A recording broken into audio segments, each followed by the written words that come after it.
ओम शांति। आज 22 दिसंबर 2022 के साकार मधुर महावाक्य हैं। आज सतगुरुवार वरदानी दिवस है। बाबा को भोग स्वीकार कराते हम सब बाबा की वरदानी दृष्टि लेंगे। दृष्टि के साथ साथ बाबा के वरदानों की अनुभूति करेंगे। आज बाबा ने बहुत ही सुंदर वरदान दिया है। संबंध संपर्क में आते सदा संतुष्ट रहने और करने वाले गुप्त पुरुषार्थी भव। संगम युग संतुष्टता का युग है। स्वयं भी संतुष्ट रहना है, दूसरों को भी संतुष्ट करना है। जरा भी खिटखिट ना हो, न स्वयं प्रति न अन्य आत्माओं प्रति। माला में दाना दाने के समीप होता है और वो दाना दाने के समीप तब आता है जब संतुष्ट रहते हैं, संतुष्ट करते हैं। माला का मणका बनना अर्थात संतुष्ट रहना। परिवार का अर्थ ही है एक दो के साथ संस्कार मिला के चलना। ऐसे गुप्त पुरुषार्थी बनना है। याद के चार्ट का महत्व समझाते बाबा ने कहा कि आप बच्चों को अपना याद का चार्ट रखना है। कितनी देर बाबा की याद में रहे, मेरी वृत्ति कैसी रही। वृत्ति में जरा भी चलाए मानी ना हो, ये यहाँ का पहला कायदा है। कोई भी सन्यासी आदि आते हैं तो वो आंखें बंद करके बैठते हैं। यहाँ पर आंखें खुली होते आपको अपनी जांच करनी है कि वृत्ति में कोई चलाए मानी तो नहीं। अगर बुद्धियोग यहाँ वहाँ भटकता है तो ये भी माया का प्रभाव है। माया से अपनी बहुत बहुत संभाल करनी है। बाबा कहते हथ काटे दिल यार्डे। प्रैक्टिस करनी है, हाथों से काम होता रहे, बुद्धि बाबा से लगी रहे। इस याद का चार्ट बच्चों को प्रतिदिन लिखना है। जो अच्छे मनुष्य होते हैं वो अपनी डायरी लिखते हैं ताकि पीछे आने वाले मनुष्य कुछ सीखें। उसमें अच्छी बातें लिखते हैं। अगर कोई बुरी बात होगी तो उसे भी फॉलो करेंगे। अच्छी बातें लिखनी है। याद का चार्ट लिखो। कितनी देर देही अभिमानी रहे। बहुत सुंदर बात बाबा ने पक्की कराई कि आप बच्चों को याद की यात्रा में बहुत मजबूत बनना है। कोई भी मिले तो उसको भी बाबा की याद दिलानी है। जो बच्चे याद में रहते हैं, दूसरों को भी याद दिलाते हैं तो उनके विकर्म विनाश होते जाते हैं। याद की यात्रा में रहने वाले बच्चे बहुत शांत, बहुत मीठे होते हैं। सुनते हैं बाबा के मधुर बोल। बाबा कहते हैं मीठे बच्चे दे अहंकार छोड़ देही अभिमानी बनो। दे अहंकार छोड़ देही अभिमानी बनो। अपने कल्याण के लिए याद का चार्ट नोट करो। खास याद में बैठो। याद से विकर्म विनाश होंगे। क्वेश्चन है, बाप ने तुम बच्चों को पहला कौन सा कायदा सुनाया? पहला कायदा कौन सा है? पहला कायदा है सब कुछ देखते हुए बुद्धि चलाए मान ना हो। एक बाप की याद रहे। अपनी परीक्षा लेनी है। मेरी वृत्ति देखने से खराब तो नहीं होती। तो मैं हाथ से काम करते दिल से बाबा को याद करना है। इसमें आंखें बंद करने की बात नहीं। हाथों से काम करते बाबा को याद करना है, आंखें बंद करने की बात नहीं। ओम शांति। भक्ति मार्ग में अक्सर करके कोई सन्यासी आदि जब बैठते हैं, आंखें बंद करके बैठते हैं। यहाँ कायदा है देखते हुए भी चलायमान नहीं होना है। अपनी परीक्षा लेनी होती है। देखने में मेरी वृत्ति खराब तो नहीं होती। हम भले देखते हैं परंतु बुद्धि का योग बाबा के साथ है। मनुष्य भोजन बनाएंगे, आंखें बंद करके तो नहीं बनाएंगे। इसको कहा जाता हाथ काटे दिल यार्डे।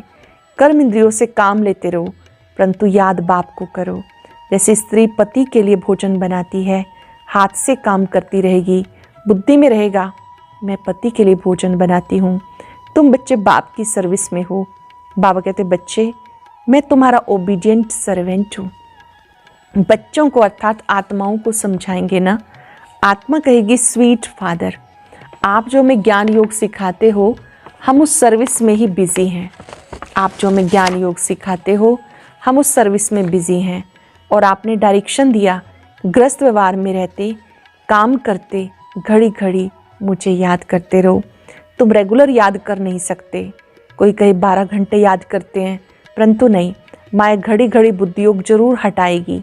तुम्हारी लड़ाई है माया के साथ। माया याद करने नहीं देती, क्योंकि तुम माया पर जीत पाते हो। रावण जीत, जगत जीत। राम भी जगत जीत थे, सूर्यवंशी चंद्रवंशी जगत जीत थे। तो इन आँखों से देखते हुए बुद्धि बाबा के साथ रहनी चाहिए। देखना है मेरे में कोई चलाईमानी तो नहीं, बाबा को पूरा याद करना है। ऐसे नहीं कि मैं तो शिव बाबा का हूँ, याद करने की क्या दरकार, परंतु नहीं, खास याद करना है और नोट रखना है सारे दिन में हमने कितनी देर याद किया। ऐसे बहुत होते हैं जो सारे दिन की हिस्ट्री लिखते हैं कि हमने सारा दिन ये किया। ज़रूर अच्छे मनुष्य ही लिखेंगे। अच्छी चाल लिखते हैं तो पिछाड़ी वाले देखकर सीखें, बुराई लिखें तो उनको देख और भी बुराई सीखेंगे। अब बाप बच्चों को राय देते तो हमें चार्ट रखना है। नॉलेज बहुत सहज है। भारत का प्राचीन राजयोग मशहूर है। भक्ति मार्ग में अनेक प्रकार के हठ योग सिखाते हैं। उनको ये पता नहीं कि बाबा ने कौन सा योग सिखाया। भले कोई अक्षर भी है, मन मना भव, दे से ही दे के सब संबंध छोड़, माँ में कम याद करो। अब उनके लिए सर्वव्यापी कहना ये तो रॉन्ग हो जाता है। कोई याद कर ही नहीं सकते। पत्थर बुद्धि होने के कारण कुछ भी अर्थ नहीं समझते। बाबा समझाते, मुझ बाप को याद करो। ये देह मेरी नहीं, श्री कृष्ण की आत्मा तो कह ना सके। निराकार बाप कहते हैं, निराकार बाप कहते हैं, अपने को आत्मा अशरीरी समझो। तुम अशरीरी आए थे, उन्होंने फिर नागा समझ लिया। भक्ति मार्ग में अयथार्थ उठा लिया। बाबा ने कहा अपने को देह से अलग समझो, देह अहंकार छोड़ो, देही अभिमानी बनो। सारी आयु तुम अपने को देह समझते आए, अब ये अंतिम जन्म है, तुम्हें देही अभिमानी बनना है। सत्युग में देवताएं आत्म अभिमानी थे। उनको मालूम रहता था एक शरीर छोड़ दूसरा लेना है। खुशी से पुराना शरीर छोड़ नया लेते हैं। सन्यासी तो ये सिखा ना सके, वे काल को जीत नहीं सकते। तुम बच्चे काल पर जीत पाते हो। वो निर्वृत्ति मार्ग वाले हैं, वो फिर अपने सन्यास धर्म में आएंगे। प्रवृत्ति मार्ग में आ ना सके, वो भी भारत के लिए अच्छा धर्म है, पवित्र बनते हैं। भारत की महिमा इतनी बड़ी है जितनी बाप की बड़ी है। भारत ही पवित्र था, अब नहीं है। भारत सबका तीर्थ स्थान है। सब मनुष्य मात्र की अभी सदगति होगी। कहते गॉड फादर इज लिबरेटर, दुख से लिबरेट कर शांति धाम में ले जाते हैं। अगर भारतवासियों को मालूम होता तो सर्वव्यापी ना कहते। शिव जयंती यहाँ मनाते हैं, गाते हैं पतित पावन, निराकार बाप को ही याद करते हैं। भारतवासी गाते हैं, सबसे जास्ती पावन वही बनते। तुम समझते हो बिल्कुल राइट बातें हैं। बाकी शास्त्र तो ढेर हैं। हर धर्म वाले अपनी अपनी किताब बनाते। नए नए धर्मों का बहुत मान होता। भारतवासी द्वापर से गिरते ही आए, अभी सब पतित बन गए। सारी दुनिया पतित पावन को याद करती है। ऐसे बाप का जन्म यहाँ होता। सोमनाथ का मंदिर भी यहाँ है। इनको अगर जान जाएं तो सब एक पर ही फूल चढ़ाएं, क्योंकि वो सबका लिबरेटर है। हमारा तो एक, दूसरा न कोई मरता तो उन पर फूल चढ़ाते। शिव बाबा तो मरते नहीं, सबको शांति धाम में ले जाते। शिव के मंदिर जहाँ तहाँ हैं। विलायत में भी शिवलिंग को सब पूजते हैं, परंतु ये पता नहीं कि हम इन्हें क्यों पूजते हैं। शिवलिंग की पूजा करते हैं, पर यह पता नहीं इन्हें क्यों पूजते हैं। बाबा स्वयं बैठ समझाते। शिव जयंती के बाद श्री कृष्ण जयंती भारत में होती है। शिव जयंती के बाद नई दुनिया आती। बाप आते हैं पुरानी दुनिया को नया बनाने। भारत सबसे ऊंचे, नाम ये पैराडाइज। तुम सब खुश होते हो। अभी हम स्वर्ग की स्थापना कर रहे हैं श्रीमत पर। हम खुदाई खिदमतगार हैं। खुदा के साथ हमें मदद करने का अवसर मिला। हम खुदाई खिदमतगार हैं, सेल्वेशन आर्मी हैं। सारी दुनिया को रावण की जंजीरों से तुम छुड़ाते हो। जानते हो बाबा के साथ हम भारत की खिदमत कर रहे हैं। गांधी जी ने फॉरेनर से छुड़ाया, परंतु कोई सुख तो नहीं हुआ और ही दुख हो गया। लड़ते झगड़ते रहते हैं। बाबा कहते मैं आता हूँ रावण की जंजीरों से छुड़ाने। रावण की जंजीरों के कारण अनेक प्रकार की जंजीरें हैं। सत्युग में ये नहीं होती हैं, वहाँ दुख की कोई बात ही नहीं। यहाँ तो कितने व्रत नेम रखते, सब करते रहते श्री कृष्णपुरी में चलने के लिए। बाबा बच्चों को समझाते, फादर शोज सन, सन शोज फादर। तुम सबको घर का रास्ता बताते हो। इसको भूल भुलैया का खेल कहा जाता। भक्ति में कितना माथा मारते हैं, परंतु बाप से कोई वर्षा नहीं ले सकता। बाबा से कोई भी वर्षा नहीं ले सकता। भक्ति जप तप करते करते माथा टेकते रहते हैं। रास्ता बताने वाला एक बाप है। अगर कोई रास्ता जानता हो तो बताए। सिद्ध है कि कोई भी जानते नहीं, कोई को रास्ते का मालूम ही नहीं। अभी सब मच्छरों सदृश वापस जाने वाले हैं, सबके शरीर खत्म हो जाएंगे, बाकी आत्मा हिसाब किताब चुकतू कर वापस जाएंगी। इसे क़यामत का समय कहा जाता। मनुष्य दीपावली पर साल का फ़ायदा नुकसान निकालते हैं। तुम्हारी तो कल्प कल्प की बात है ना, वहाँ पर तो हर वर्ष का हिसाब निकालते। ये कल्प कल्प की बात है। अब तुम्हें 21 जन्म के लिए करना है। बाप को याद करने से जमा होगा, फिर 21 जन्म कोई तकलीफ नहीं होगी, कोई अप्राप्त वस्तु नहीं। स्वर्ग की सारी प्राप्ति अभी के पुरुषार्थ से होती है। ये बातें कोई शास्त्रों में नहीं, अब तुम अनुभव पा रहे हो। जब स्वर्ग में चले जाते हो फिर कौन बैठ लिखेंगे। शास्त्र आदि तो बाद में बनते हैं। शास्त्रों में है कि यमुना के कंठे पर महल थे, देहली परिस्थान थी। बिरला मंदिर में लिखा हुआ है 5000 वर्ष पहले धर्मराज ने या युधिष्ठिर ने परिस्थान स्थापन किया। गंगा यमुना नाम अभी तक चला था। वास्तव में ज्ञान गंगाएं तुम हो। यमुना का इतना प्रभाव नहीं होगा जितना गंगा का। बनारस हरिद्वार में गंगा है, वहाँ बहुत साधु लोग जाते हैं। वहाँ जाकर कहते हैं शिव काशी विश्वनाथ गंगा। विश्वनाथ ने गंगा बहाई जटाओं से, ऐसे कहते हैं। समझते गंगा के कंठे पर रहने से हमारी मुक्ति हो जाएगी। बहुत जाकर काशीवास करते हैं, आगे बलि चढ़ते थे, अब कहते हैं हमारी मुक्ति हो जाएगी। देखो ज्ञान मार्ग में क्या बात है, भक्ति मार्ग में क्या बात है, कितना कंट्रास्ट है। आधा कल्प अनेक प्रकार की तकलीफ उठाई, देवियों पर जाकर बलि चढ़े, अब तुम बलि चढ़ते हो। सब कुछ ईश्वर का है, सब कुछ ईश्वर का है। तो ईश्वर का सब कुछ तुम्हारा है, ईश्वर का सब कुछ है स्वर्ग। तुम अब नरकवासी हो, बाप का बनकर फिर स्वर्गवासी बन रहे हो। बाबा की श्रीमत पर पूरा चलना है। शिव बाबा को तो मकान आदि बनाना नहीं, वो तो दाता है सब बच्चों के लिए। कोई भी मकान आदि बनते हैं बच्चों के लिए। शिव बाबा कहेंगे तुम बच्चे ट्रस्टी होकर संभालो। भक्ति मार्ग में कहते हैं शिव बाबा सब कुछ आपका दिया हुआ है, फिर जब वापस लेते हैं तो कितना दुखी होते हैं। अब बाबा तुमसे कुछ भी लेते नहीं, बाबा सिर्फ कहते इनसे ममत्व मिटा दो। बाबा कुछ लेते नहीं, कहते ममत्व मिटा दो। ट्रस्टी होकर ग्रस्त व्यवहार की संभाल करो, बाकी मैं लेके क्या करूँगा। तुम्हारे लिए सेंटर खुलवाए, ये हॉस्पिटल और कॉलेज कंबाइंड है, हेल्थ वेल्थ दोनों मिलती है। एजुकेशन को सोर्स ऑफ इनकम कहा जाता। जितना जो पढ़ते हैं वो बाप से वर्षा लेते। पुरुषार्थ करना चाहिए। फॉलो फादर मदर, त्वमेव मातस्य पिता, ये है ना, वह पिता आकर इनमें प्रवेश करते हैं, इनसे अडॉप्ट करते हैं। वो मात पिता ठहरा, हम तो उनकी महिमा करते हैं। मैं इनके मुख द्वारा कहता हूँ तुम हमारे हो, तुम्हें मैंने अडॉप्ट किया, फिर माताओं की संभाल के लिए सरस्वती को मुकर्रर किया। अब तुम छोटे बच्चे तो नहीं हो। बाबा कहते तुम हमारे बने हो। अच्छा, अब ट्रस्टी होके रहो, ग्रस्त व्यवहार की पूरी संभाल करो। सबसे अच्छा है रूहानी हॉस्पिटल खोलना। शिव बाबा कहते हैं हम क्या संभाल करेंगे। ब्रह्मा बाबा के लिए कहते हैं ये क्या करेंगे। इनके बाद जो कुछ था शिव बाबा को दे दिया। ट्रस्टी बनना पड़ता। यहाँ सब कुछ बच्चों के लिए किया जाता। तुम बच्चों को बाबा सब शिक्षाएं देते। ऐसे नहीं कि ये मकान शिव बाबा का ब्रह्मा बाबा का है, सब कुछ बच्चों के लिए है। जो कुछ है बच्चों के लिए। तुम ब्राह्मण बच्चे हो, इसमें झगड़े आदि की कोई बात नहीं। सबकी कंबाइंड प्रॉपर्टी है।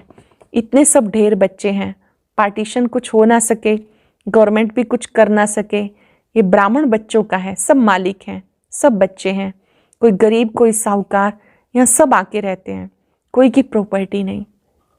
बाबा के घर में आते हैं मधुबन, सब आके रहते हैं, किसी की व्यक्तिगत संपदा नहीं है। लाखों के अंदाज में हो जाएंगे। सब कुछ तुम मीठे बच्चों के लिए है। तुम हो रूहानी बच्चे। तुम जितना प्यारे हो उतना लौकिक हो ना सके। वो शूद्र जाति के, तुम ब्राह्मण जाति के, इसलिए उनसे कनेक्शन टूट जाता है। सन्यासी ये नहीं कहेंगे कि ये सब तुम्हारे लिए है, मैं भी तुम्हारा हूँ। शिव बाबा कहते हैं मैं निष्काम सेवाधारी हूँ। मनुष्य निष्कामी हो ना सके, जो करेगा उसको उसका फल जरूर मिलेगा। मैं फल नहीं ले सकता हूँ। पुरानी दुनिया, पुराने शरीर में आके मैं प्रवेश करता हूँ। यहाँ मेरे लिए ये पुराना शरीर है। भक्ति में मेरे लिए बड़े बड़े मंदिर बनाते, इस समय देखो मैं कहाँ बैठा हूँ। कितना गुह्य राज बच्चों को समझाते। बाबा कोई सत्संग में थोड़ा ही मुरली चलाएगा, बच्चों को बहुत खुशी का पारा चढ़ता। बाबा बैठ बच्चों को पढ़ाते। कैसे आके पढ़ाते हैं ये भी तुम जानते हो। डरने की कोई बात नहीं, सब बाबा के बच्चे हैं। जो कुछ बनता है बच्चों के लिए। ऐसे नहीं कि सबको यहाँ आके बैठ जाना है, तुमको तो अपने घर गृहस्थ में रहना है। सब आकर इकट्ठे रहें तो सारी देहली जितना तुम्हारे लिए चाहिए, ऐसा तो हो ना सके। फिर भी बाबा से योग लगाते रहो तो विक्रम विनाश होंगे। आत्मा गोल्डन एज बन जाएगी, तब घर में जाएंगे। मम्मा बाबा माफिक, इज्जत से पास होकर जाना है।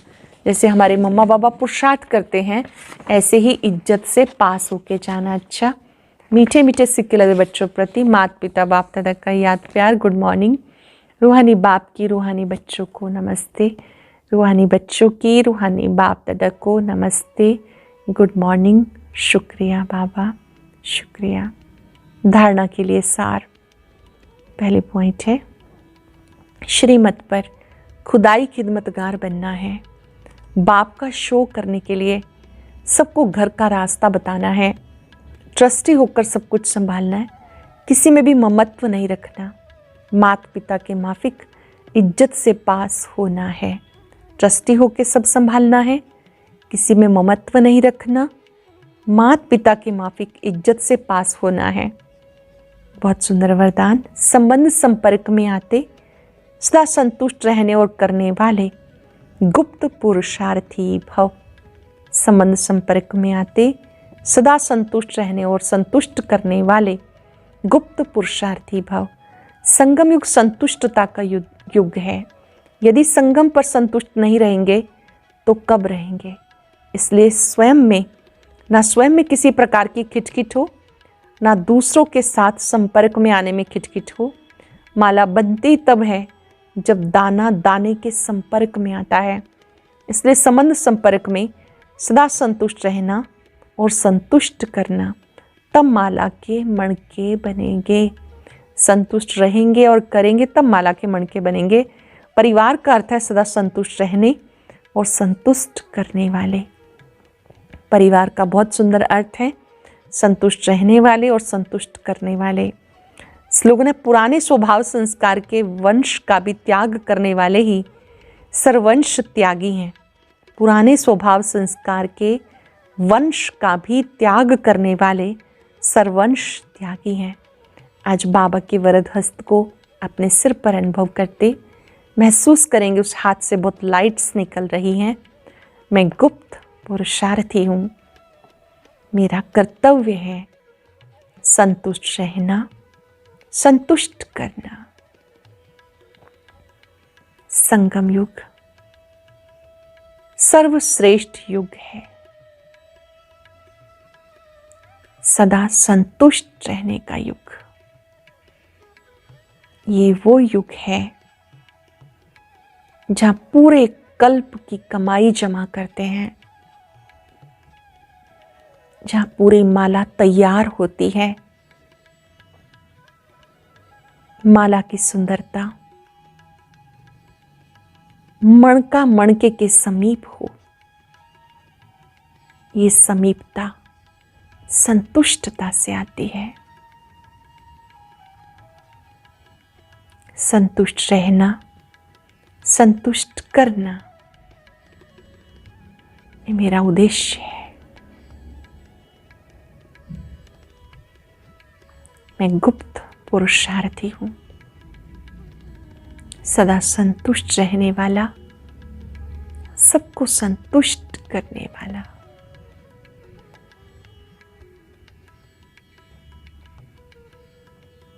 शुक्रिया बाबा, शुक्रिया। ओम शांति।